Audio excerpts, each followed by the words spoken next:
ಪರಲೋಕದವುಗಳ ಕಡೆಗೆ ನೋಡುವಂತೆ ನಿಮ್ಮ ಆತ್ಮವನ್ನು ವಾಕ್ಯದಲ್ಲಿ ಬಲಪಡಿಸುವ ಅನುದಿನದ ಧ್ಯಾನ. ಇಂದಿನ ಧ್ಯಾನದ ಶೀರ್ಷಿಕೆ ಜೀವವುಳ್ಳ ದೇವರ ಜೊತೆಗಿನ ಜೀವವುಳ್ಳ ಸಂಬಂಧ. ಈ ದಿನದ ಸತ್ಯವೇದದ ವಾಕ್ಯ, ನಾವು ದೇವರ ಜೊತೆ ಕೆಲಸದವರು, ನೀವು ದೇವರ ಹೊಲವು ದೇವರ ಕಟ್ಟಡವೂ ಆಗಿದ್ದೀರಿ. 1 ಕೊರಿಂಥದವರಿಗೆ 3ನೇ ಅಧ್ಯಾಯ 9ನೇ ವಚನ.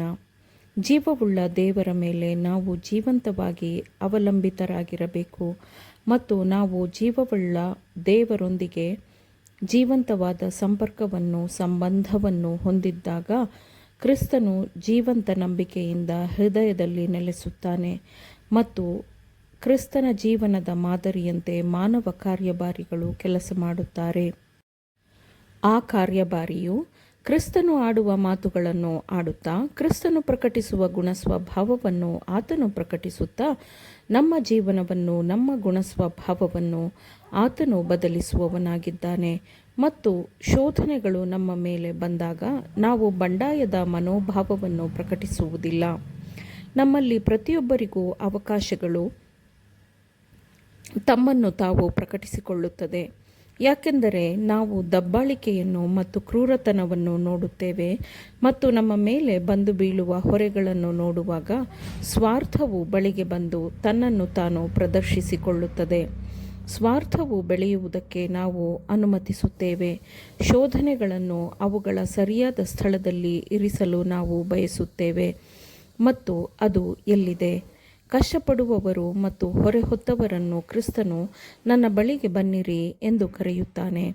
ಮತ್ತು ಮುಂದೇನು? ನಾನು ಸಾತ್ವಿಕನೂ ದೀನಮನಸ್ಸುಳ್ಳವನೂ ಆಗಿರುವುದರಿಂದ ನನ್ನ ನೊಗವನ್ನು ನಿಮ್ಮ ಮೇಲೆ ತೆಗೆದುಕೊಂಡು ನನ್ನಲ್ಲಿ ಕಲಿತುಕೊಳ್ಳಿರಿ ಎಂದು ಹೇಳುತ್ತಾನೆ. ನಾವು ಹಾದು ಹೋಗಬೇಕಾದ ಕಠಿಣ ಸಂಘರ್ಷದ ಪ್ರವಾಹದ ಹೊರತಾಗಿಯೂ ನಾವು ಪರಲೋಕ ಮೂಲದ ಸತ್ಯವನ್ನು ಒಪ್ಪಿಕೊಂಡಾಗ ನಮ್ಮ ಪ್ರತಿಯೊಂದು ನಡೆಯಲ್ಲೂ ಸೌಮ್ಯತೆ ಮತ್ತು ನಮ್ರತೆ ಇರುತ್ತದೆ. ಯೇಸು ಕ್ರಿಸ್ತನಲ್ಲಿ ಅವಿತುಕೊಳ್ಳಿರಿ. ನಮ್ಮ ಜೀವನ ಮತ್ತು ಗುಣಸ್ವಭಾವವು ಕ್ರಿಸ್ತನೊಂದಿಗೆ ದೇವರಲ್ಲಿ ಮರೆಯಾಗಿದೆ. ಆದುದರಿಂದ ಯಾವುದೇ ಉತ್ಸಾಹದ ಪ್ರಚೋದನೆಯು ನಮ್ಮ ಮಾತುಗಳನ್ನು ನಿಯಂತ್ರಿಸಲು ಅಥವಾ ನಮ್ಮ ಕ್ರಿಯೆಗಳನ್ನು ನಿಯಂತ್ರಿಸಲು ಅದಕ್ಕೆ ನಾವು ಅನುಮತಿಸಲು ಸಾಧ್ಯವಿಲ್ಲ.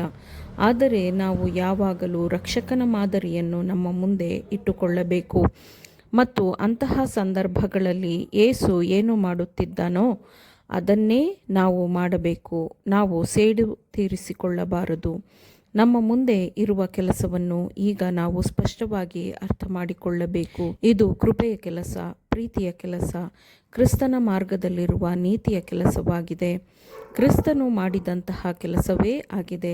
ಒಬ್ಬ ಶ್ರೀಮಂತನು ರಾಜ್ಯಾಧಿಕಾರವನ್ನು ಪಡೆದುಕೊಂಡು ಹಿಂತಿರುಗಿ ಬರಬೇಕೆಂದು ದೂರದೇಶಕ್ಕೆ ಹೋದನು.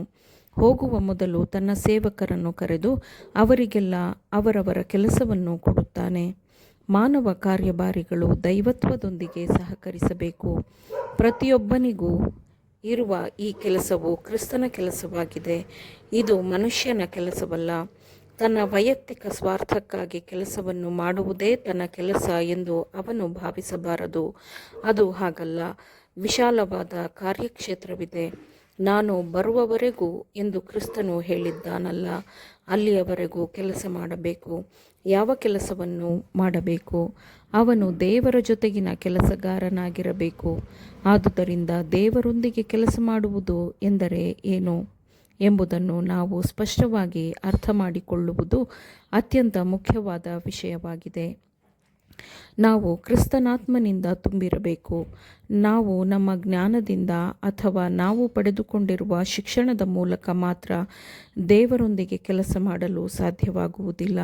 ನಾವು ದೇವರ ಕೃಪೆಯನ್ನು ಹಣದಿಂದ ಗಳಿಸಲು ಸಾಧ್ಯವಿಲ್ಲ.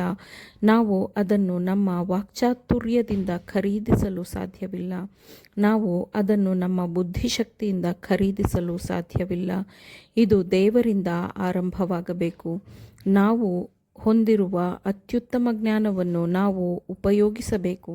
ನಮ್ಮ ಮೂಲಕ ನಾವು ಹೊಂದಿಕೊಂಡ ಬೆಳಕನ್ನು ನಮ್ಮ ಸುತ್ತಲಿನವರಿಗೆ ಬೆಳಗಿಸಬೇಕು ಮತ್ತು ಅದನ್ನು ಮಾಡುವುದರಿಂದ ನಾವು ದೇವರ ಕೆಲಸವನ್ನು ಮಾಡುತ್ತೇವೆ. ಆಮೇನ್. ದೇವರ ವಾಕ್ಯಗಳನ್ನು ಶ್ರದ್ಧೆಯಿಂದ ಆಲಿಸುವವರು ಮಾತ್ರವೇ ಆಗಿರದೆ ಪಾಲಿಸುವವರು ಆಗಬೇಕೆಂದು ನಿಮ್ಮನ್ನು ಉತ್ತೇಜಿಸುತ್ತೇನೆ. ಪರಿಶುದ್ಧಾತ್ಮನ ಸಹಾಯದಿಂದ ಆಲಿಸಿದ ನಿಮ್ಮೆಲ್ಲರಿಗೂ ಧನ್ಯವಾದಗಳು. ಮತ್ತೆ ದೈನಂದಿನ ಧ್ಯಾನಕ್ಕಾಗಿ ನಾಳೆ ಸಂಧಿಸೋಣ. ಆಮೇನ್.